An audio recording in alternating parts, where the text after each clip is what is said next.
और बड़ी खबर दिल्ली से आपको दे रहे हैं, जहां पर रामलीला मैदान में कांग्रेस की महारैली। आज दोपहर बाद रामलीला मैदान में ये महारैली होगी। कांग्रेस के सभी बड़े नेता कांग्रेस मुख्यालय में बैठक करेंगे। महासचिव प्रभारी, प्रदेश अध्यक्ष, सांसद, सीएलपी पहले कांग्रेस मुख्यालय में करेंगे बैठक। राजस्थान, हरियाणा से सबसे ज्यादा लोग को रैली में आने की कांग्रेस की उम्मीद है। तो ये बड़ी खबर आपको बता रहे दिल्ली से, रामलीला मैदान में कांग्रेस की आज एक महारैली होने जा रही है और दोपहर बाद जानकारी मिल रही है कि रामलीला मैदान में ये महारैली होगी। कांग्रेस के सभी बड़े नेता कांग्रेस मुख्यालय में बैठक करेंगे।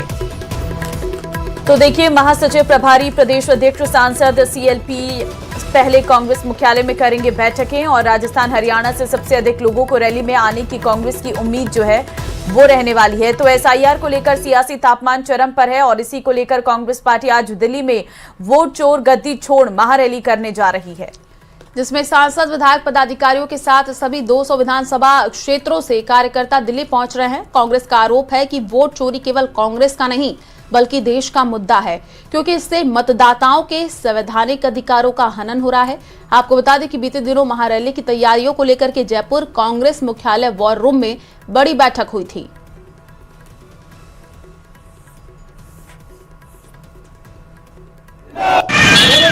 सभी कांग्रेस कार्यकर्ताओं से मैं प्रदेश अध्यक्ष के नाते आपसे आग्रह करता हूं कि 14 दिसंबर को हमारे रामलीला मैदान नई दिल्ली में 1 बजे जो वोट चोर गद्दी छोड़ महारैली का आयोजन हो रहा है, जिसमें आदरणीय खड़गे साहब और हमारे नेता आदरणीय राहुल गांधी जी संबोधित करेंगे।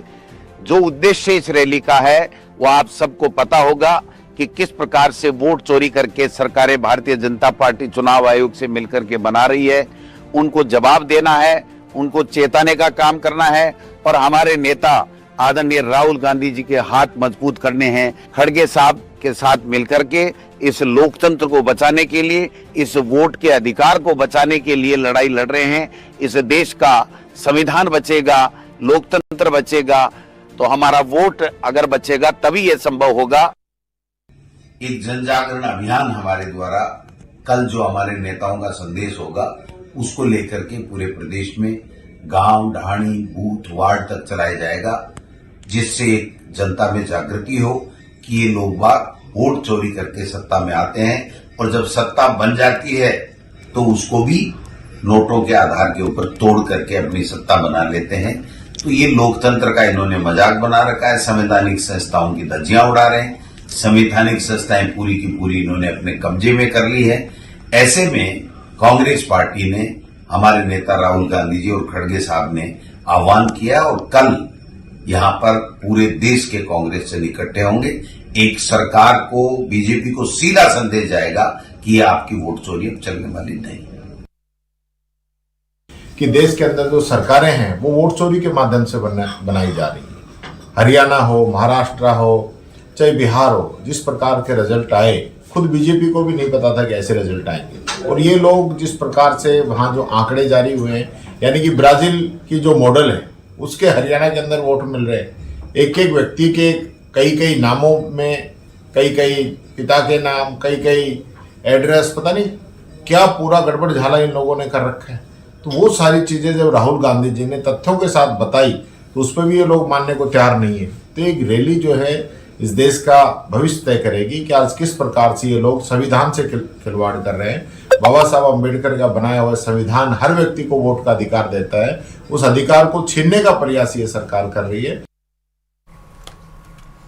और प्रदेश सरकार के 2 साल पूरे हो चुके हैं। एक तरफ सरकार अपनी उपलब्धियां गिना रही है, तो वहीं दूसरी तरफ कांग्रेस सरकार के कामकाज पर सवाल उठाने में लगी है। कांग्रेस प्रदेश अध्यक्ष गोविंद सिंह डोटासरा ने सरकार को बहस के लिए खुले मंच की चुनौती दी, जिस पर पलटवार करते हुए बीजेपी के प्रदेश अध्यक्ष मदन राठौर उतर आए। तो राठौर ने डोटासरा की चुनौती को स्वीकार करते हुए कहा कि हम तो पहले से ही उन्हें चुनौती देते आ रहे हैं, लेकिन कांग्रेस के प्रदेश अध्यक्ष गोविंद सिंह डोटासरा बिना बॉल के फुटबॉल खेल रहे हैं और गिर भी रहे हैं। सामने वो केवल बिना फुटबॉल के गेंद खेल रहे हैं, डोटे मार रहे हैं। वो ऐसे थोड़ी काम चलता है। फुटबॉल तो है ही नहीं, डोटे मारते जा रहे हैं, वो गिरते जा रहे हैं खुद ही। ये क्या बात हुई? आप तैयार है? मतलब हम तो पहले से ही तैयार थे और कई बार डोटासरा जी के सामने मैंने डिबेट की है और डोटासरा जी को आटा दाल का भाव पता है करा दिया हमने।